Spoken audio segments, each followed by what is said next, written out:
Good morning. I think it's still morning. It's been a while. It seems like it's been forever since we played on Thanksgiving. And in regards to that, it was a great performance. But I must say that's not going to do anything to help us this week.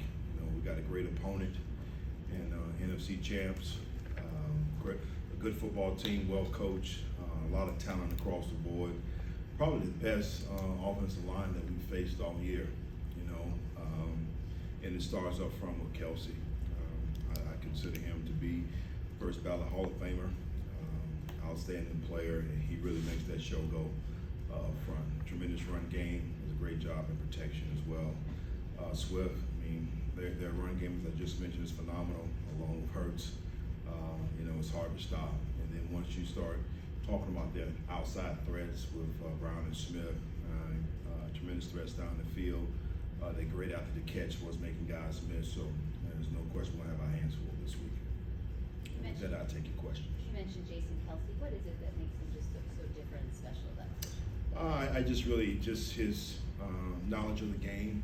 I don't know him personally, but I know that he spends a lot of time watching a lot of tape, really studying his opponent, listening to the TV copy, trying to get any pointers he can get for us, you know, calls, adjustments, and whatnot. And he's just, you know, phenomenal in really putting him in the best position to be successful up front. Is he the key to the brotherly shove play that they do? I don't know if he's the key. I know right now he's definitely a major component of it. Definitely hard to defend, you know, based off what they do. You know, talking to the coaches, the only way to defend it is not allow those guys to get in that position.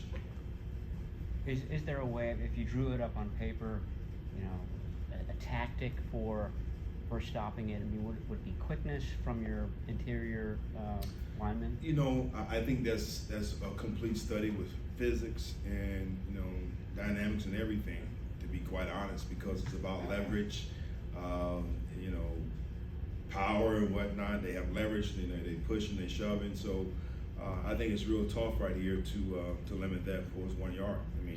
I know it's funny, but you can't allow them to get in that situation. We got to try to find a way to win on first and second down. I mean, they operate off, I think he said, you know, 1st and 8 for them, you know, because it's automatically going forward on 4th down if it's 4th and 1. Do you approach third down differently because of that, knowing that if you get them in 4th and 1 or 4th and 2, that they might still be going forward to approach third down? Well, I feel like anytime we can get them in the fourth down, it's still encouraging. You know, we still have an opportunity, you know, regardless that we know that they're going for it. So it's something that we've talked about as a staff. It's something that we definitely have worked on. So I'm not going to concede that we can't stop it. We're going to be prepared and ready for it. When you look at with the Amador, how has he kind of grasped the challenge of going back and forth between slot and outside, and what's made him so successful doing that? Oh, I just think, you know, his ability, number one, going back in the spring, is just number one, showing us that he wants to do it, and has put the time and the effort in. You know, a lot of things that I know you guys don't see. He spends a lot of time with Coach Daniel Bullock, you know, extra meetings coming in, and just really wanting to understand all the nuances of that inside nickel position. He's done a tremendous job with his run fits. That was one of the things that we wanted to make sure that he improved on from the spring. His ability to cover and play out in space. I mean, he's one of the best guys that we have that can do that. So, but in the run game, he's a linebacker. That's where he's improved. Steve, you got 5 really talented young defensive backs. How do you prepare them for this stage in this environment? Can you talk more about it this week? You know, it's a cliche, and it's funny. I just finished talking to the guys about it. You know, we can't allow it to get in the way. You know, whatever that it may be. You know, I know it was snowing early this week. Could be snowing or raining this weekend. You can't make any excuses. The environment there is hostile. The crowd, they got great fans. That can't be an excuse. I feel like our players has rose to the occasion each and every time, particularly Mooney. Those guys, Ambry stepped up. You know, Seattle is a very tough place to play as well, and I thought those guys handled that environment well. So it's not really about them; it's about keeping the focus on us and going to do what we need to do to win this football game. What's unique about Jalen Hurts, and what's the key to defending him? I think number one, just as a person, I don't know him personally, so don't take this wrong. I think he just shows a lot of poise, very confident. You can see that over the years and what he's been able to accomplish. Has great command of that offense, and as we've seen the last couple of weeks, he has the ability to never be out of it. He can bring those guys back.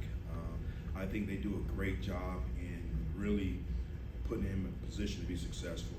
You know, no slight to this offense because it's phenomenal, but you know, it's a RPO college type deal. So you know, there's certain reads that they tell him to look for. That's why we got to do a great job on the back end and not tipping those reads off.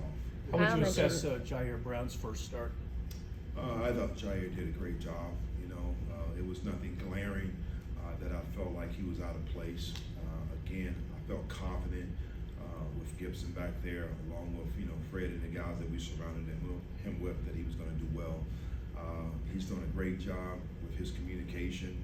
Saw that yesterday in practice, just being assertive in certain things on the back end. I feel very confident when I can hear and see that. Kyle mentioned that he thought Eric Armstead and Javon Hargrave have really started to work together much better. What have you seen from them since the bye? Well, I see that they got their legs back. You know, they're fresh. They have completely, in my opinion, controlled the line of scrimmage the last couple of weeks. You know, it's going to be a challenge this week, but that's one thing that we talked about. You know, we got to do a great job inside with our tackles. I know you guys probably have talked to Hargrave. If you haven't already, I know he's excited about this game, but in the same token, it's just another game. You know, so we got to go and do the things we got to do up front to be successful to help us win this game. You had Jarvarius travel with TJ obviously last week. Hadn't done that, to my knowledge, this season. How hard a decision is that to make? How complicated is it? And we did hear that John Lynch and Kyle kind of had some input on that. How did it all work? Well, to be quite honest with you, we talked about this back in the spring because we knew at some point in time that he was going to have to match up, and we started going left and right. Mooney came to my office probably about a month ago talking about can he eventually get to that point. And we looked at it against Evans, against Tampa. We had the mindset of doing it. We talked a lot of part of the week, and they felt more comfortable staying left and right.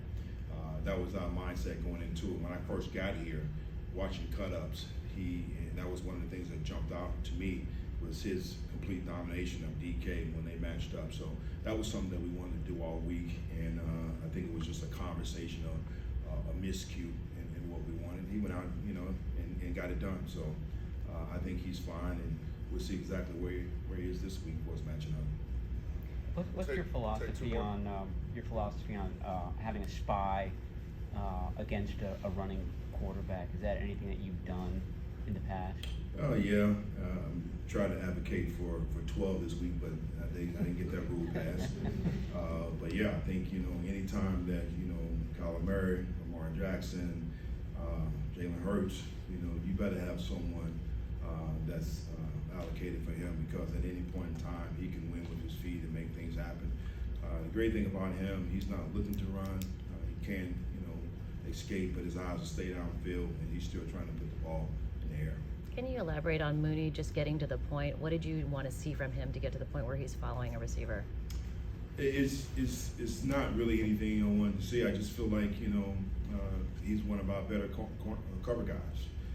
That's the reason why we paid him. That's the reason why he came here, and he has stepped up to that responsibility. And for him, like I said before, a month ago, to come and ask me for that, it just shows me where he is and what he wants to do. So I'm looking forward, once again, as we progress and move forward, to see exactly what teams, is it this week or moving forward, that he would match up again. What makes AJ Brown such a handful? What makes AJ Brown such a handful? Size, strength, his ability after the catch. He's just so strong. You put him in the class of the guys the last 2 weeks, DK and Evans, and very deceptive speed. As he gets down the field, he's a go ball kind of guy, can create separation, and then at the point of attack, he's strong going up and trying to push off and go get the ball. football. So, again, great challenge for us this week. Thank you. All right, thanks. Thanks.